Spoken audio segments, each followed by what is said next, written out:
Nah, Indonesia ini masih terkategori sebagai negara yang damai. Kemudian ada juga negara yang konflik atau masih dalam peperangan, seperti hanya misalnya negara Libya atau negara-negara yang ada di timur yang hari ini di sebagian wilayah itu juga mengalami peperangan. Jadi kita sebagai warga negara Indonesia bersyukur kita masih eksis, kita bisa makan cilok, kemudian kita bisa makan sempol dengan baik tanpa diganggu oleh bom-bom yang bom-bom kecil yang kadang-kala sangat membahayakan dan sangat mengkhawatirkan bagi warga negara Indonesia. Kita sholat mungkin ya khusyuk, tenang, tak ada bunyi bom, mungkin hanya bunyi klakson. Nah, itu juga harus kita syukuri dan harus kita pertahankan.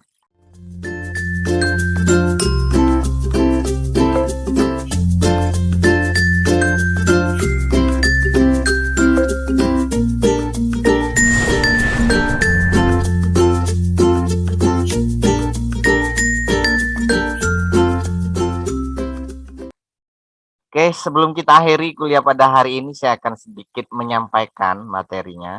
Sedikit aja, nanti untuk lebih banyaknya teman-teman akan presentasi minggu depan ya, mulai minggu depan. Materi kita adalah terkait hukum internasional ini ya. Oke, Pak.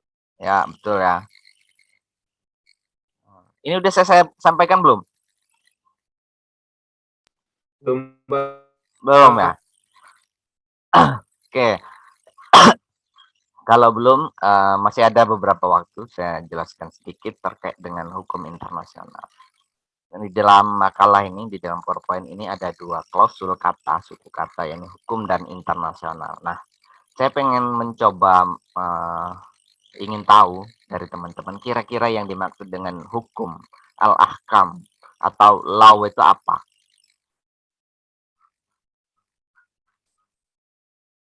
Nadia, coba hukum itu apa?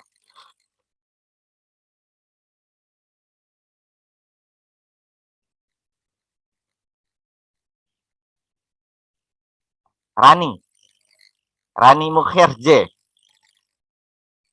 Kuci-kuci Ya, hutahe. Pak. Ya, silakan. Apa itu hukum itu?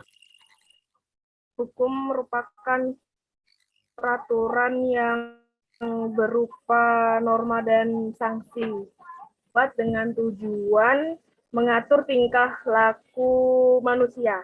Seperti itu, Pak. Oke, bagus sekali. Yang lain. Dari cowok-cowok.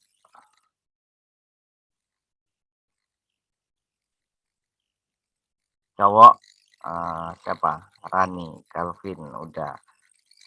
Jangan Calvin terus. Ini.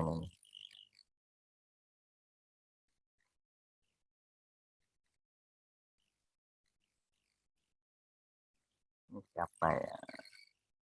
Reza.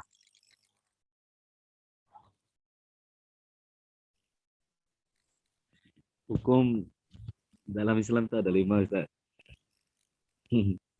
Apa Wajib, apanya? sunnah, mubah, makruh, haram. Gak jelas suaramu, Ja.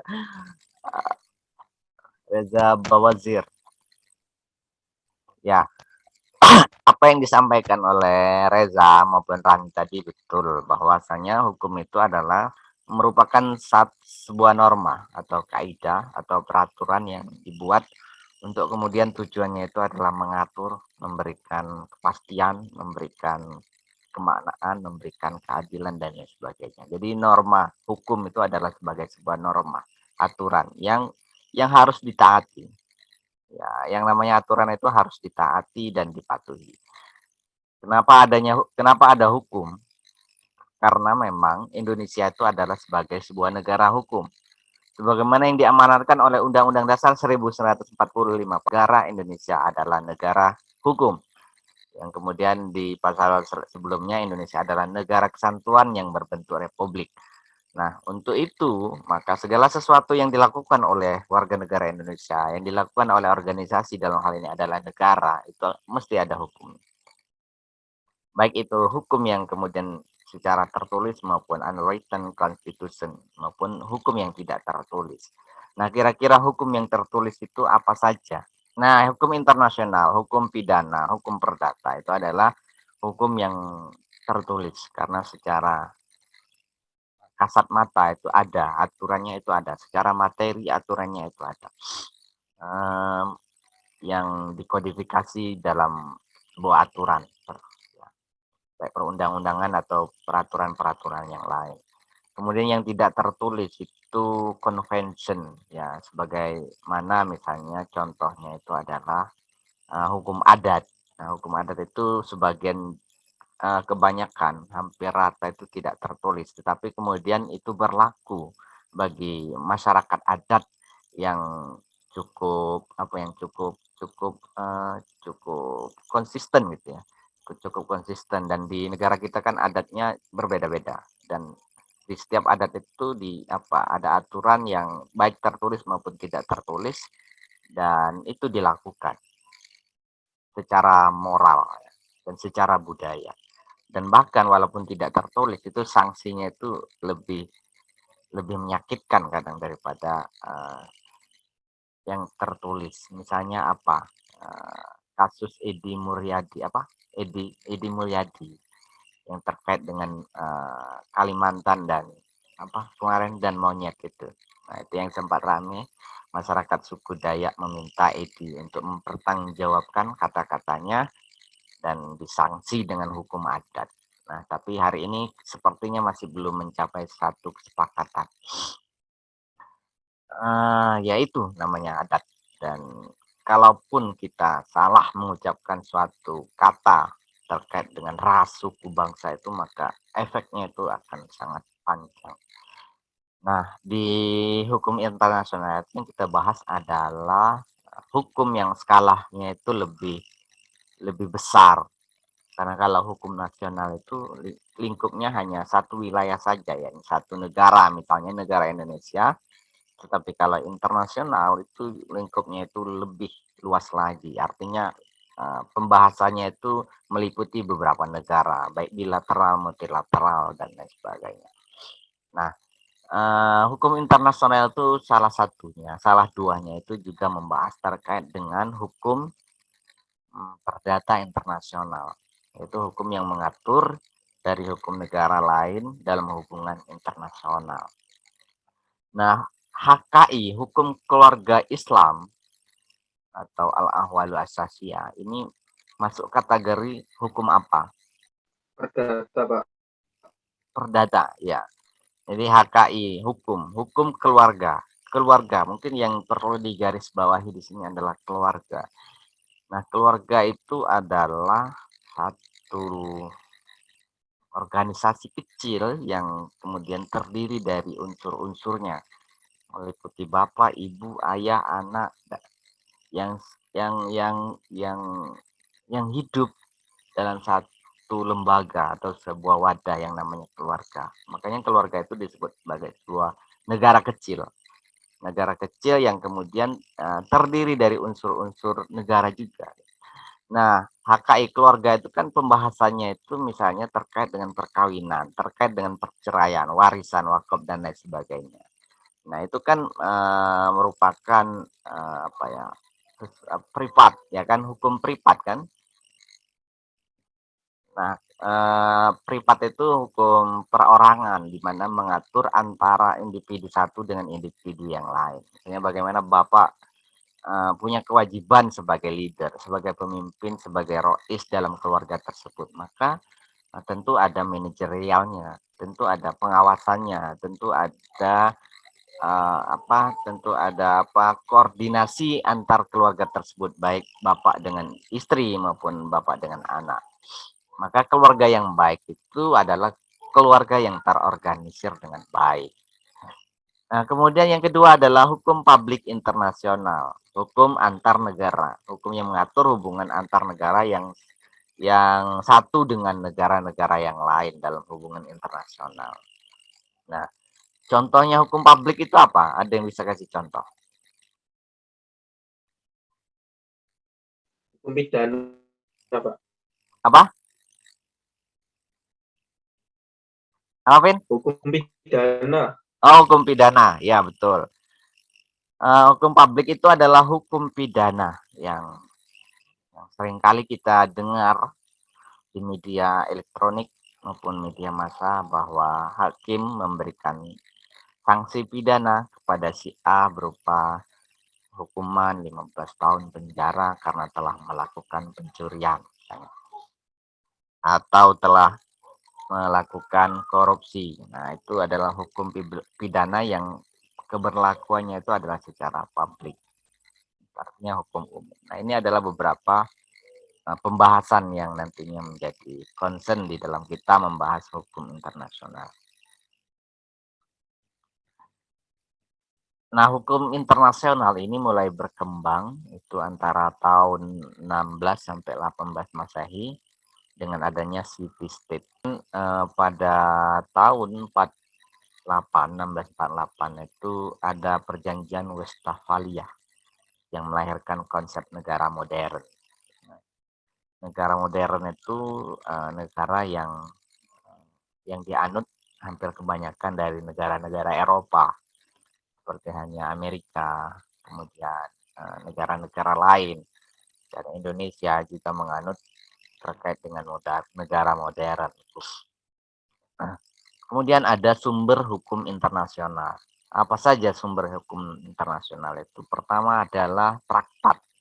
Traktat itu International Convention. Nah, traktat itu adalah satu perjanjian yang dibuat oleh satu negara dengan negara lain atau beberapa negara. Nah, ini sama juga dengan sumber hukum yang lain, misalnya sumber hukum tata negara atau sumber hukum eh, pidana juga membahas terkait dengan traktat. Kemudian ada kebiasaan-kebiasaan internasional, yakni International Customary Law yang diakui sebagai sebuah hukum. Ada juga asas hukum umum, General Principle of Law, yang diakui oleh bangsa-bangsa beradab, dan jurisprudensi internasional yang satu kebiasaan yang dilakukan oleh hakim dalam memutuskan satu perkara, dua perkara, dan lain sebagainya. Kemudian ada doktrin. Doktrin itu adalah pemikiran atau pemikiran dari para tokoh atau para sarjanawan, para intelektual atau para akademis yang kemudian expert di bidangnya. Nah, ini adalah beberapa sumber hukum internasional. Kemudian bagaimana dasar berlakunya hukum internasional? Apa yang kemudian kita kenal dengan asas pacta sunt servanda. Itu adalah sebagai sebuah asas bahwa ketika ada satu perjanjian yang disepakati oleh beberapa pihak itu harus ditaati dengan baik. Sama seperti hanya kalau kita lihat di Islam itu misalnya ada perjanjian Hudaibiyah. Perjanjian Hudaibiyah itu adalah perjanjian yang dibuat antara Muslim dengan non-Muslim. Kemudian ada asas primat hukum internasional yang berarti bahwa hukum internasional berderajat lebih tinggi daripada hukum nasional. Sudah pasti ya bahwa hukum internasional itu derajatnya lebih tinggi daripada hukum nasional karena hukum nasional itu hanya membahas, hanya mengatur satu wilayah saja. Tetapi hukum internasional lebih dari satu wilayah. Nah, ini adalah beberapa asas terkait dengan bagaimana berlakunya hukum internasional. Kemudian subjek hukum internasional. Pertama adalah negara. Negara yang berdaulat dan merdeka. Nah, negara yang tidak merdeka dan tidak berdaulat tentu bukan menjadi subjek hukum internasional. Karena terkait dengan negara, negara itu kan bisa pada banyak posisi. Pertama, satu mungkin posisinya sebagai negara yang damai. Nah, Indonesia ini masih terkategori sebagai negara yang damai.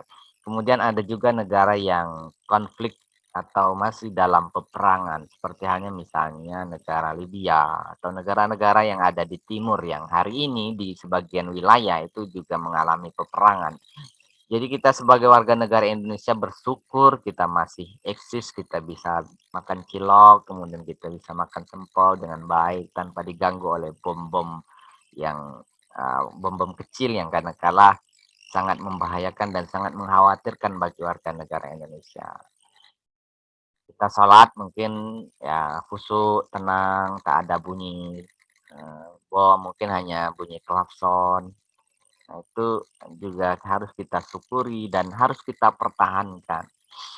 Karena yang bertahan, yang memberikan apa, pertahanan terhadap sebuah negara itu tidak hanya Kementerian Pertahanan, Prabowo dan lain sebagainya, tapi kita sebagai warga negara juga harus ikut berkontribusi positif terkait dengan bagaimana mempertahankan sebuah negara. Karena hubbul waton minal iman itu adalah sebagai sebuah konsep bahwa kita ini harus mencintai negara kita bagaimanapun kondisinya. Walaupun misalnya di media-media itu bahwa Indonesia itu dikenal misalnya negara yang koruptor, kita jangan sampai dimakan oleh media karena media itu kan ada juga kemudian yang provokatif yang kemudian sengaja memunculkan isu-isu yang provokatif agar kemudian dia menjadi tertarik orang untuk membacanya, untuk menyimaknya dan sebagainya. Utamanya media-media internasional yang kemudian sengaja mempropaganda isu-isu yang sejatinya tidak terlalu berbahaya bagi negara.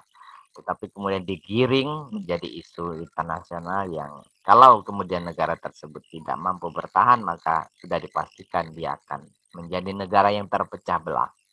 Dan itu sudah mulai ada benih-benih itu di negara kita. Bagaimana misalnya antara muslim yang satu dengan muslim yang lain, kelompok satu dengan kelompok yang lain saling berdebat tentang kebenaran. Padahal kebenaran itu tidak ada kebenaran yang mutlak selain kebenaran dari Allah Subhanahu wa taala.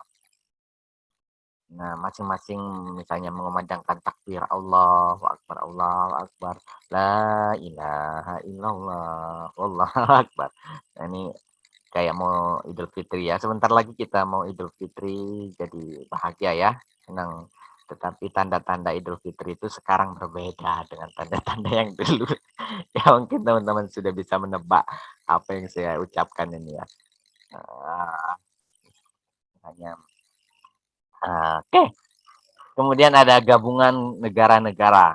Ada di Jerman itu ada Schengen, Schengen yaitu satu tempat perjanjian negara-negara Uni Eropa, kemudian ada PBB, Organisasi Persatuan Bangsa-Bangsa, ini ada tahta suci atau yang dikenal dengan Vatikan dan manusia. Ini adalah beberapa subjek hukum internasional manusia. Manusia, negara, organisasi, dan tempat-tempat suci, tahta suci sebagai subjek hukum internasional. Isi hukum internasional itu terdiri dari hukum dalam masa damai dan masa peperangan, konflik bersenjata, humanitarian law. Yang sebagaimana saya katakan tadi bahwa negara itu bisa pada kondisi damai dan bisa pada kondisi peperangan atau konflik bersenjata. Nah, hukum internasional dalam kondisi negara normal itu terdiri dari pembahasan tentang batasan-batasan negara. Nah, batasan negara itu kan sudah disepakati secara internasional. Misalnya bagaimana batasan negara Indonesia dengan negara Malaysia, Singapura, Cina. Nah, yang seringkali menjadi polemik rebutan kekuasaan, rebutan wilayah. Nah, dari sini kan negara tersebut ditantang untuk bisa kemudian mempertahankan teritorial batas-batas kenegaraan. Kalau kemudian negara tersebut tidak mampu untuk mempertahankan batasan-batasan wilayah, maka sudah dipastikan batasan tersebut bisa diambil, diakomodir oleh negara yang lain. Nah, Indonesia ini sebagai negara yang cukup luas dan cukup membutuhkan satu energi yang banyak untuk kemudian mengurusi semua warga negara. Ya kalau Malaysia itu kan negara-negara kecil, seperti hanya mungkin lebih luas daripada Madura, negara Madura. Nah, jadi untuk mengaturnya mungkin sedikit lebih simpel daripada kita mengatur orang Indonesia yang kemudian terdiri dari suku bangsa ras yang mempunyai pikiran dan tujuan yang berbeda. Tujuannya sih sama ya ini untuk mencapai ketentraman kesejahteraan di dalam bernegara. Tetapi kemudian secara perilaku, secara sikap, secara budaya itu berbeda antara misalnya Kalimantan, Madura, Jawa itu semuanya punya ciri khas masing-masing. Nah, itu juga menjadi satu tantangan dari negara tersebut untuk kemudian bisa menyatukan perbedaan-perbedaan ini dalam satu konsep negara.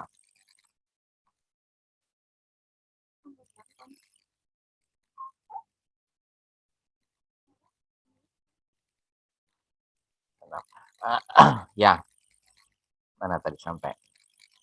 Nah, tujuan apa? Jadi tantangannya itu berat. Dan ya kita ya wajib berbangga karena mulai tahun 45 sampai hari ini kita masih bisa mempertahankan Indonesia. Walaupun selama 366 tahun kita dijajah. Nah, kemudian aturan tentang organisasi-organisasi yang bertindak sebagai wakil negara. Misalnya ada kepala negara, ada negara konsul atau duta. Kemudian aturan tentang terjadinya, pekerjanya, dan hapusnya traktat. Jadi traktat sebagai sumber hukum tadi itu tidak tidak tidak tidak berlaku secara terus-menerus, tapi kemudian ada masanya. Ya, selama berapa periode, selama berapa tahun perjanjian tersebut disepakati dan kapan perjanjian tersebut diperbarui atau kemudian perjanjian tersebut dihapus. Aturan tentang akibat-akibat perbuatan yang melanggar hukum internasional, kemudian aturan tentang kepentingan bersama dalam lapangan ekonomi, baik sosial, budaya, politik, dan lain sebagainya. Kemudian aturan tentang cara-cara memecahkan persoalan dan perselisihan internasional. Jadi ini menjadi satu mata kuliah yang penting untuk mahasiswa Fakultas Syariah agar kemudian mengetahui bagaimana sih sebetulnya hukum internasional antara negara satu dengan negara yang lain. Atau siapa tahu nanti kalian menjadi duta, ya, bukan duta Sheila on Seven atau duta catering, tetapi duta perwakilan negara Indonesia untuk negara yang lain. Misalnya seorang Rani menjadi duta pariwisata negara Indonesia untuk Inggris. Nah, jadi tugasnya Rani nanti adalah mengembangkan pariwisata yang ada di Indonesia agar dikenal oleh mancanegara, agar kemudian orang itu tidak mengklaim budaya Indonesia, misalnya budaya reok atau keris yang diklaim oleh negara lain. Nah, itu adalah penjelasan singkat terkait dengan hukum internasional hari ini. Oke, itu saja yang bisa saya sampaikan. Oke, terima kasih atas perhatiannya. Mohon maaf atas kekurangannya. Semoga apa yang kita dapat hari ini memberikan keberkahan dan semoga teman-teman selalu semangat dan diberikan kesehatan dan rezeki yang lapang. Wassalamualaikum warahmatullahi wabarakatuh. Waalaikumsalam warahmatullahi wabarakatuh. Terima kasih, Pak. Warahmatullahi wabarakatuh. Thank you, Pak. Bapak.